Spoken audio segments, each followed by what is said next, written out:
name is Lauren Lopez. I am a third-year medical student from the University of California, Riverside School of Medicine. I was asked to answer some questions about what it's like pursuing medicine as a first-generation student, and I will be doing just that today. A little bit about my background, and we'll talk more about my current role. So I am a third-year medical student. I've gotten through the first 2 years of being in the books, getting everything you can know about medicine into my brain. Not everything stays. I've had people describe medical school, especially the first 2 years, as trying to drink water out of a fire hose. You are bombarded with an insane amount of information, and you are trying to take in as much as you can. Those are your first 2 years of medical school.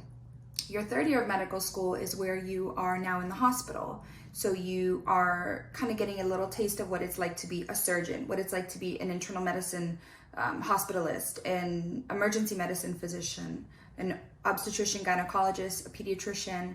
You're getting a taste of all of it for a certain amount of weeks at a time. So I have done surgery, internal medicine, most of it.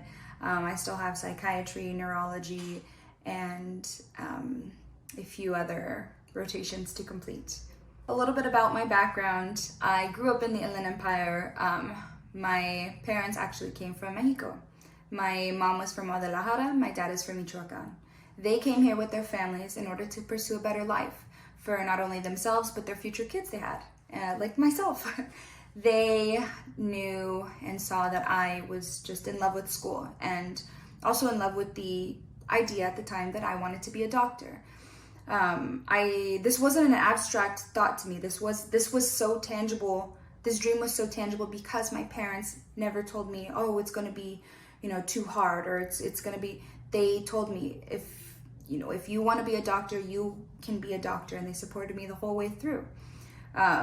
You will have people try to tell you, maybe you should pursue an easier career, or maybe you should consider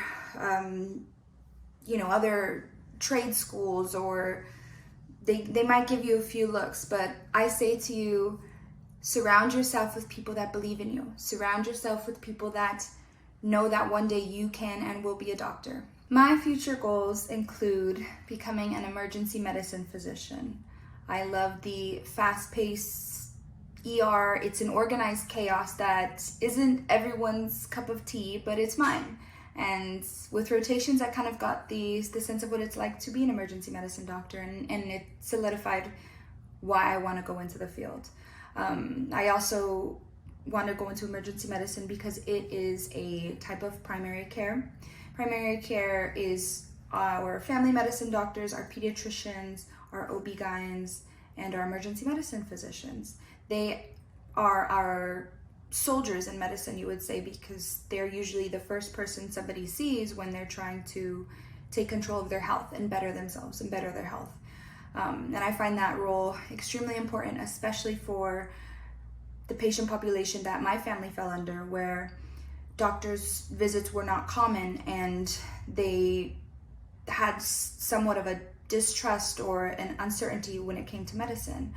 I want to be there, be able to speak our language and kind of break down those barriers to where they know that I want them to be comfortable in bettering their health and taking control of their health through the medical care that they so rightfully deserve. So that's why I'm pursuing emergency medicine. I want to talk a little bit more about exactly what it's like to be a first-generation student. So my mom went to high school, finished high school, and then she went to trade school because she wanted to become a stenographer and essentially make money for her family, for her kids she was already having, me, myself, and my 3 brothers. My dad wasn't able to finish high school. He went into the workforce. He built his way up from warehouse worker to manager to higher positions, and was him and my mom were essentially the embodiment of what a strong work ethic, where they can get me. So though I saw their strong work ethic, I was trying to apply their work ethic to school and to pursuing higher education, a trail that none of my family had navigated before. So I was essentially a trailblazer. And as you are a trailblazer, you will come across so many obstacles of, you can see other people's journeys in higher education, and maybe they have family who is just, riddled with doctors, and you think, well, maybe I should pursue an easier course or something different. And I tell you, don't listen to it. You can be a trailblazer. If anything, it adds perspective to your life. It adds humility and almost a comfort in knowing that if I can get from point A to point B, from point A being where you are to point B being a doctor, I can do anything. As a third-year medical student, I have had a good amount of time to think of the tips that I think were most essential in getting me to where I am today. I say number 1, surround yourself with people who support you and believe in your dream 1,000%. If you want to be a doctor, there can be no room for doubt. You know you can get there, you will get there. So there's no room for negativity, no room for people who may try to pursue you in another direction. If you know that medicine and higher education is for you, you can absolutely do it. Number 2, try to find a close group of friends who also want to become doctors or pursue anything in the field that you are pursuing it for higher education. I had a group of, there was 5 of us from college who, more than half of us were first generation students, and all 5 of us are now in medical school, different medical schools, but having them in college to kind of bounce ideas off each other, of figure out what schedules are best for us, when to take the MCAT, how, can you proofread my personal statement or my essays, it goes a long way. And tip number 3 is to be yourself. Maybe a little cheesy, maybe a little cliche, but be yourself. You don't have to pretend to be someone to get into medical school if you think, well, this is probably what they want to hear. No, you have your story, you have your dreams. Write about it, talk about it, and embrace who you are. And don't compare yourself to anybody else's journey. Everyone has their own path. I actually, after college, took 2 gap years before I started medical school. And though this may be a process that not too many people want, I think it was a huge blessing. I got to work as an emergency room scribe, which was my first taste of what the emergency room is like and how I kind of fell in love with emergency medicine. So I got to work, make money, because as a student you don't have as many opportunities to. And I essentially got to just breathe a little, have fun before the intensity and the rigorous curriculum that comes with medical school kind of came in. So don't compare yourself, be yourself, and know that that's good enough. I want to now talk about a pivotal time in my life that solidified for me that medicine is the path I want to take, but it also solidified for me that medicine is not always healing. There's not always a cure. So in 2013, my dad, who is my whole heart, I feel like every good quality I have came from him. His outlook on life, his faith, his mindset and work ethic, he was just one of a kind. And he was the strength that held our family together. Well, in 2013, he had suffered a stroke. He was taken to the emergency department. They did a scan of his head and they found a little spot in his brain. They thought that this might be from the stroke. They went in. He had brain surgery to take out this, mass, whatever it was, and it ended up being a tumor.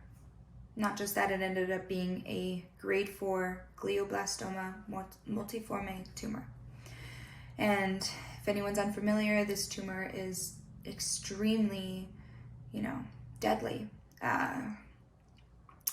So though we were hoping and praying for the best, realistically, my dad had around 3 months to 6 months just given this diagnosis. But because of the extremely hard work of his physicians, the doctors on his teams, the nurses on his teams, the whole healthcare system that came together for my dad and changed our view of medicine and how taking care of our health starts with our nutrition, it starts with our exercise, and just completely not only transformed my dad's way of living, but our family's way of living. We saw that, we were given not the 3 months, we were given 3 years more with my dad. But the inevitable eventually came. And in 2016, I lost my dad, the most important person in my life. And I miss him every day, and I know he's watching over me. And I know that I carry my dad with me just by genetics. I'm half of his DNA. I am most of his personality, and I get to share the love that my dad had with the unconditional love my dad had with just everybody, and I get to share that. At the hospitals, I get to treat people and heal people, or just give them a better quality of life the way that my dad's doctors were doing for him. So, I always think tragedy has no mercy. Tragedy doesn't discriminate. We will all encounter really difficult circumstances, but that doesn't determine your success. If anyone is going through anything similar, just know that I am here for you, and I hope that my story can shine a little light that you are not alone and you can still 100% absolutely achieve your dreams. And as my time in this video comes to an end, I want to remind you that there is financial help out there. During my gap years, I applied to scholarships. I kind of just typed in whatever scholarships were close to deadline, and I would write my essays. It was during COVID, so I did have quite a bit of time to write these essays. But I would say, take those gap years. Don't forget to have fun along the way. I say medicine and work and life is always, everything's always going to be there. You're always going to be busy, but make time for your loved ones, make time for your family, smile, and just know that, everything will kind of fall into place. I'm an example of that. I'm a third-year medical student, a first-generation Latina, and I am here to hopefully remind you and show you that you can be where I am.